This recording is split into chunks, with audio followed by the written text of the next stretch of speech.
เพื่อให้บรรทานการนำภาครัฐกำลังประกอบอาวุธตลอดฮอดมวลชนบรรเภาชาวแขวงโบริคำไซทุกทั่วหน้าได้รับรู้เข้าใจต่อกับการดำเนินกองประชุมสมัยสามัญเที่4ของสภาประชาชนแขวงสุดที่4ในการพิจารณาหาพ้องเอาปัญหาสำคัญต่างๆที่พ้นเด่นของแขวงในระยะ1 ปีผ่านมาและทิศทางแผนการจะตั้งปฏิบัติเวียกงานในต่อหน้า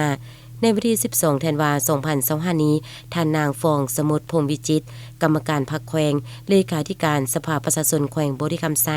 ได้ตั้งหน้าคณะประจำสภาประชาชนแขวงได้แถลงข่าวการกะเกียมและดำเนินกองประชุมสมัยสามัญที่10ของสภาประชาชนแขวงโบริคำไซสุดที่4ครั้งนี้จังเป็นทางการเยียนบรรดาท่านการนำภาครัฐพ่อแม่ประชาชนชาวแขวงโบริคำไซที่เคารพและนับถือข้าพเจ้ามีความยินดีเป็นอย่างยิ่งที่ได้ต่างหน้าให้คณะประจำสภาประชาชนแขวงโบริคำไซแถลงข่าวการกาเกียมการดำเนินกองประชุมสมัยสามัญที่10ของสภาประชาชนแขวงโบริคำไซสุดที่4ผ่านสื่อมวลชนของแขวงโบริคำไซโดยปฏิบัติตามมาตรา81ของรัฐธรรมนูญฉบับปรับปรุงปี2025และมาตรา54มาตรา57ของกฎหมายว่าโดยสภาประชาชนขั้นแขวงฉบับปรับปรุงปี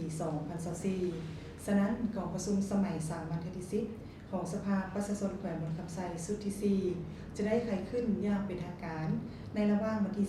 17-19 ธันวาคม 2025อยู่ที่ห้องประชุมสภาประชาชนแขวงโบริคำไซในท่ามกลางบรรยากาศที่ทั่วภาคทั่วรัฐทั่วกำลังประกอบอาวุธและทั่วของโซลาร์ทั้งชาติเว้ารวมเฉพาะชาวแขวงโบริคำไซความสมใส่จะตั้งขยายมติกองประชุมใหญ่ครั้งที่8ของคณะพรรคแขวงเข้าสู่งานตัวจริงอย่างต่างหน้า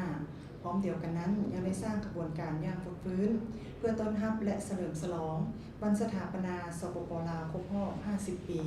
และวันคล้ายวันเกิดของประธานไกรสอนพรหมวิหารครบรอบ105 ปีก็คือการสร้างกระบวนการต้อนรับกองประชุมใหญ่ของพรรคครั้งที่12และกาเกียมให้แก้บัตรเลือกตั้งสมาชิกสภาแห่งชาติสุดที่10และสมาชิกสภาประชาชนแขวงสุดที่5ที่จะมีขึ้นในต่อหน้ากองประชุมในครั้งนี้จะได้ดำเนินเป็นเวลา3 วันเพื่อรับฟังการรายงานพิจารณาและรับรองเอาปัญหาสำคัญที่เป็นพื้นฐานของแขวงเป็นต้น 1. พิจารณารับรองเอารายงานการจัดตั้งปฏิบัติแผนพัฒนาเศรษฐกิจสังคมและแผนงบประมาณของแขวงประจำปี2025และทิศทางแผนการประจำปี2026 2. พิจารณารับรองเอารายงานการเคลื่อนไหวเวียกงานประจำปี2025ประจำ5 ปี2021-2025และทิศทางแผนการประจำปี2026และผลการตรวจสอบบทสรุปคาดตัวการจัดตั้งแผนงบประมาณประจำปี2024และการจัดตั้งปฏิบัติคำแนะนำของการตรวจสอบในปีผ่านมาของการตรวจสอบภาคการ3. พิจารณารับรองเอารายงานการเคลื่อนไหวเวียกงานประจำปี2025ประจำ5 ปี2021-2025และทิศทางแผนการประจำปี2026และผลการตรวจการตามผลการตรวจสอบปี2023ของการตรวจการรัฐแขวง 4. รับฟังการรายงานเกี่ยวกับการจัดตั้งปฏิบัติวาระแห่งชาติว่าด้วยการแก้ไขความยุ่งยากทางเศรษฐกิจการเงินในระยะ5 ปีคือปี2021-2025และทิศทางแผนการในต่อหน้า 5. รับฟังการรายงานเกี่ยวกับการรายงานการจัดตั้งปฏิบัติวาระแห่งชาติว่าด้วยการแก้ไขปัญหายาเสพติดในระยะ5 ปี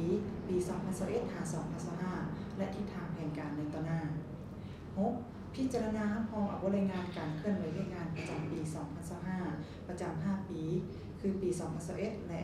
ถึงปี2025และทิศทางแผนการประจำปี2026และองค์การอัยการของประชาชนแขวงของการอัยการประชาชนแขวง 7. พิจารณารับรองเอารายงานการเคลื่อนไหวงานประจำปี2025ประจำ5 ปี2021-2025และทิศทางแผนการประจำปี2026ของศาลประชาชนแขวง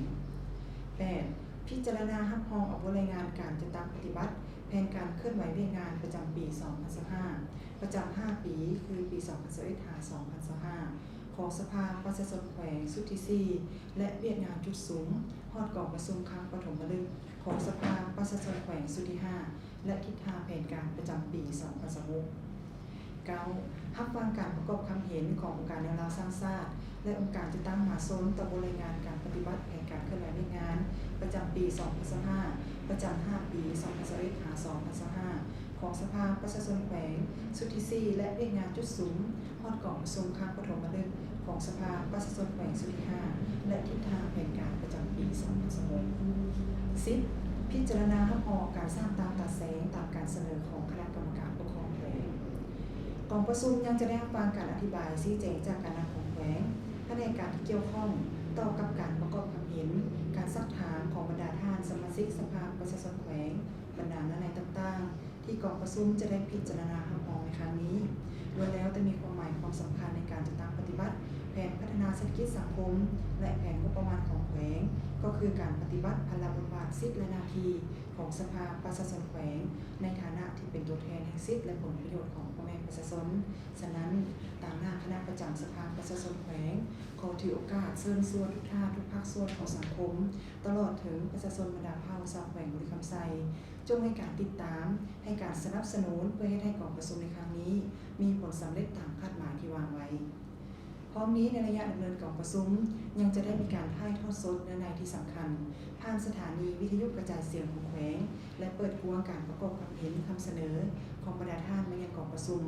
ผ่านโทรศัพท์สายด่วนหมายเลข054156โดยบ่เสียค่าบริการท้ายนี้ขออวยพรแสงประเสริฐมันยังการนำภาครัฐพนักงานราชการกำลังป้องกันชาติป้องกันความสงบพ่อแม่ประชาชนบรรดาเผ่าชาวแขวงบุรีคำไซ